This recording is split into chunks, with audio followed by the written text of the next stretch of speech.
Welcome back, everyone. Whether you identify as cisgender, transgender, non-binary, gender fluid, gender neutral, bigender, agender, gender queer, gender bender, and everything else. Anything goes. You are all accepted and seen.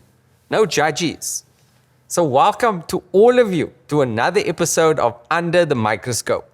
This season, we are examining and analyzing issues related to men's health, to see if we can actually help and diagnose a more positive future for boys, which in turn means a more positive future for everyone. Today, we are looking at masculinity. Masculinity, yeah. And how gender stereotyping can negatively affect boys and men.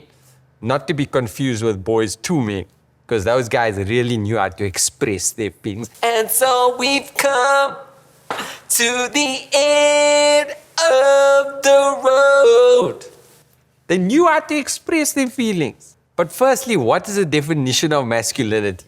Well, masculinity is defined as the male sex or gender. So it's a biological definition of males. However, the definition doesn't stop with biology. There's also a socially constructed definition of masculinity that includes a way of being. Qualities, behaviors, and traits most often associated with being male. Now, these traits and behaviors vary from culture to culture, but in many cultures, masculinity is defined as strength, assertiveness, competitiveness, dominance, even aggression. And boys are taught and conditioned to adopt these traits from a very young age. Okay, so not everyone sees gender in such black and white terms, or shall we say blue and pink terms. But many people unconsciously do, because gender stereotyping exists, and it has existed for centuries. So it's embedded in almost every part of our society. We have gender stereotyped sports, careers, cars, colors, hairstyles, clothing, and let's not forget gender stereotyped children's stories. I mean, even ChatGPT, the new AI system that is taking the world by storm. ChatGPT has shown in certain instances that it can be gender biased, using gender stereotyping in some of its texts, and favoring men to women in certain instances. But if ChatGPT is gender biased or sexist, it's only because it's learned from who? From us. ChatGPT says this. As an AI language model, I do not have personal beliefs or biases. However, I may produce biased answers if my training data contains biases, or if the way a question is phrased, or the information provided in the question is biased.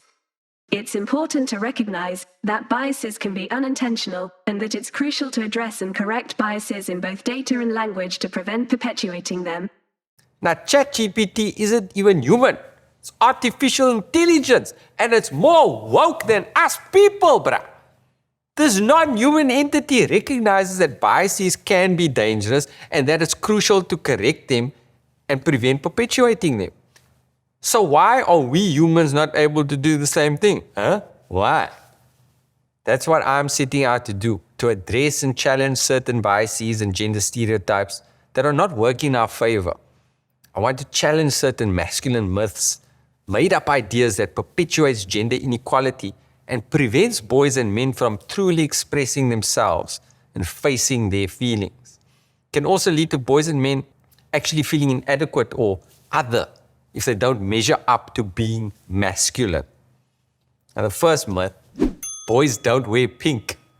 Let's bust this baby and look at the evidence. Exhibit A. Up until the 1920s, the color pink was associated with boys, and the color blue was for girls. You didn't know that. I didn't know that. I never read that in the Chappie's paper, right? It's difficult to get your head around it, but it's true. Pink was perceived as the stronger, manlier color, while blue was seen as the feminine and dainty color. It's hard to imagine, isn't it?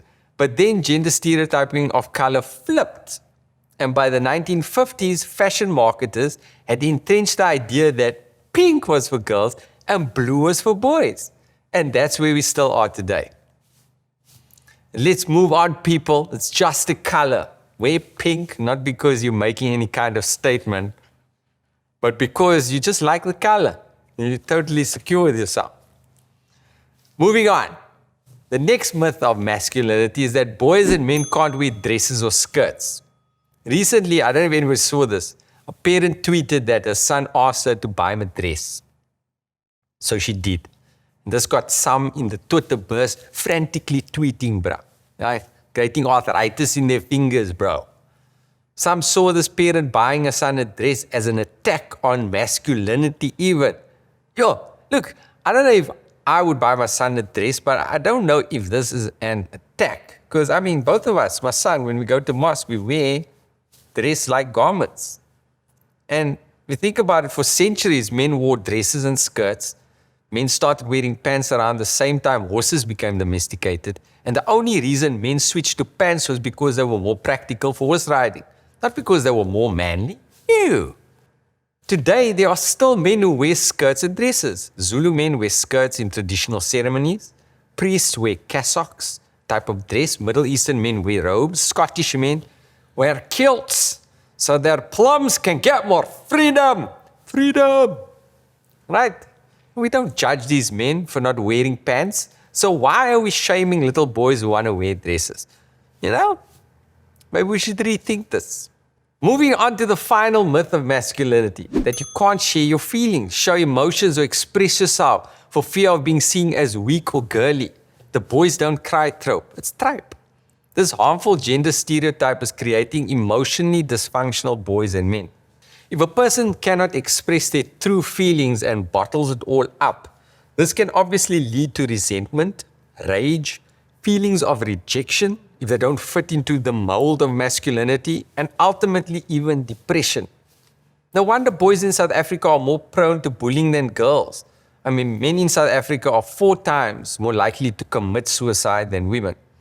And we have one of the highest rates of gender-based violence in the world. And this myth of masculinity filters into family life and fatherhood, which we chatted about in episode 1. Being masculine has taught men that they can't openly show affection to their kids. And when they do, like this dad, remember him.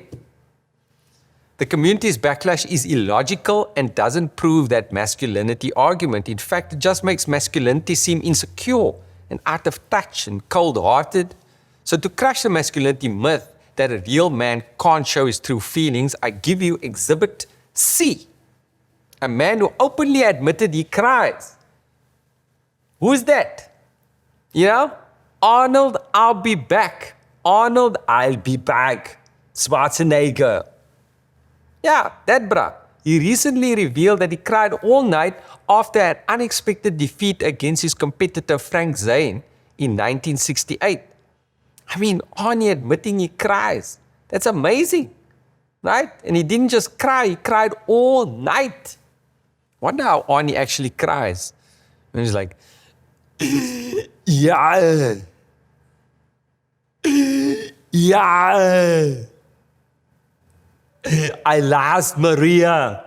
With the quivering lips and all of that, right? I don't mean to make fun of Arnie, right? Arnie has actually said that after acknowledging his defeat and his feelings of worthlessness, he calmed down. His mind gained more clarity and he decided to train with Zayn. Arnie has said, and just like that, I went from misery into a mission. I could do it.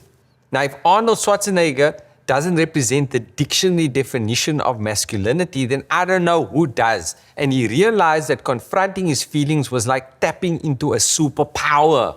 Masculinity isn't a bad thing, but it doesn't have to equal being a real man. I mean, Cassius Semenya has been called masculine. So if masculine means being an elite athlete who is a world champion, an Olympian, and a multiple gold medalist who achieved greatness in the face of cruel and unfair public scrutiny and horrific humiliation and handled it with courage, grace, class, and style, well, then I'd want to be that kind of masculine any day. We can teach our boys and young men that masculinity means having a good set of morals, right? Being kind, respectful, patient, calm, empathetic, and responsible. It also means you can be vulnerable and express yourself.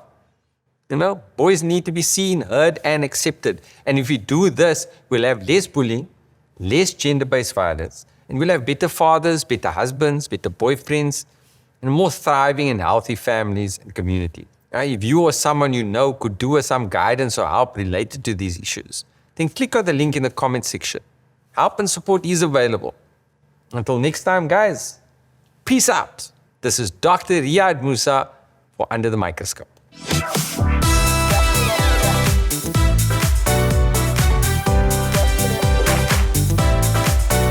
If you like going under the microscope with me, Dr. Riyad Musa, then hit the subscribe button for more enlightening videos.